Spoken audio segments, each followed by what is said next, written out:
Baik, yang Anda saksikan tadi adalah kisah di mana seorang ayah yang sulit untuk melepaskan anaknya, untuk dimakamkan anaknya tersebut mati karena serangan Zionis Israel. Itu tidak hanya satu cerita pemirsa, tapi banyak sekali cerita ayah, ibu harus kehilangan anaknya. Begitu pula anak-anak harus menjadi yatim piatu karena kekejian dari Zionis Israel. Untuk mengupdate bagaimana saat ini kondisi di Gaza Palestina dan juga apakah upaya-upaya yang dilakukan oleh berbagai negara ini dapat segera menghentikan perang ini, kita akan berbincang dengan narasumber yang sudah hadir di studio. Sudah ada Mas Yon Mahmudi, analis geopolitik Timur Tengah, dan juga nanti kita akan coba berbincang dengan Mas Fikri, relawan Mercy di Gaza Palestina. Selamat pagi Mas Yon. Selamat pagi, sehat? Alhamdulillah sehat. Alhamdulillah, ini sudah lebih dari 60 hari, besok tanggal 7 tepat 2 bulan begitu, dan sudah 20.000 warga Gaza Palestina yang tewas, bahkan masih juga belum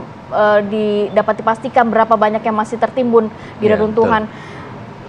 Kondisinya nanti dari sisi Mas Yon, apakah upaya ini sudah dapat upaya berbagai negara ini dapat dilakukan?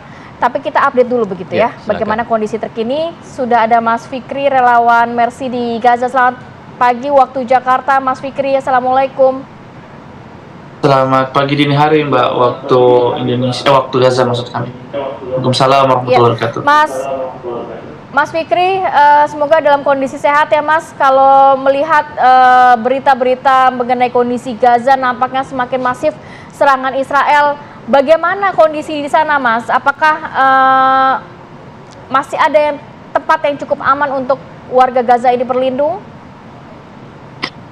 Sekali lagi kami tidak pernah bosan untuk mengingatkan bahwa sebenarnya tidak ada tempat bagi warga Palestina maupun sebenarnya warga asing yang ada di jalur Gaza bagian Palestina ini, karena sebenarnya kami ini kan sebagai relawan kemanusiaan Rescue Committee adalah WNI, dan kami ada 3 orang, dan kami sebenarnya saat itu tinggal di Wisma Dr. Jos Rizal yang masih turunkan dengan Rumah Sakit Indonesia. Namun pada akhirnya pada Rabu 22 November yang lalu kami terpaksa ikut mengevakuasi karena keadaan semakin genting dan keadaan semakin sulit, sehingga seluruh pasien ataupun warga yang mengungsi ataupun dokter semuanya mengungsi ke jalur Gaza bagian selatan, dan sampai saat ini memang dentuman-dentuman bom masih terus terdengar oleh kami, dan memang update korban yang saya dapatkan dari media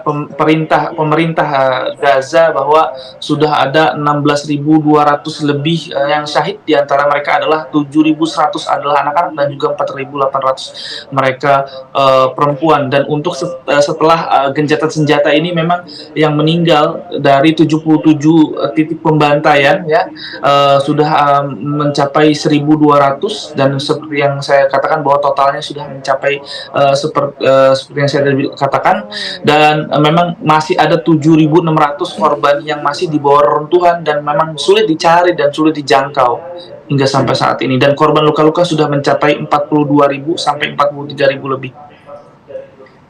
Oke. Untuk serangan Zionis Israel hingga saat ini kita berbincang, mereka menyasar konsentrasi wilayah yang disasar oleh mereka itu wilayah mana saja, Mas Fikri?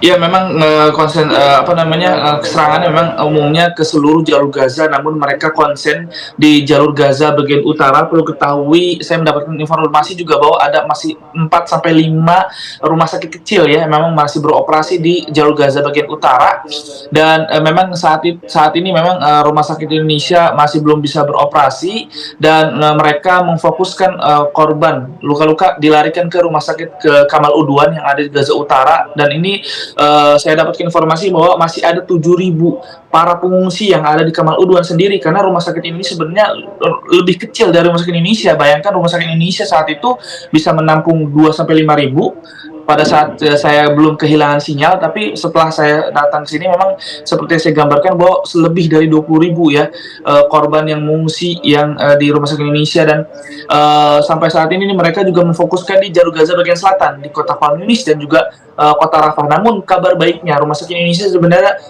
emergensinya sudah menyala, namun masih belum mendapatkan masih belum bisa menerima korban luka-luka, dan mereka hanyalah hanya merawat korban yang masih ada yang ada di rumah sakit Indonesia karena mereka para dokter dan segala petugas-petugasnya mereka fokus ke rumah sakit Kamal Udwan yang ada di Gaza Utara. Oke, baik. Terima kasih Mas Fikri atas laporannya. Kami doakan Anda dan rekan-rekan serta warga Palestina juga di sana dalam kondisi sehat walafiat meskipun di tengah gempuran Zionis Israel yang masih berlangsung hingga saat ini. Assalamualaikum warahmatullahi wabarakatuh, Mas Fikri. Waalaikumsalam. Kita nanti ngobrol lebih banyak lagi dengan Pak Yun, terutama dengan skenario setelah gencatan senjata apa yang akan terjadi ketika invasi dan serangan Israel juga masih terus berlangsung hingga saat ini. Sesaat lagi di Apa Kabar Indonesia Pagi.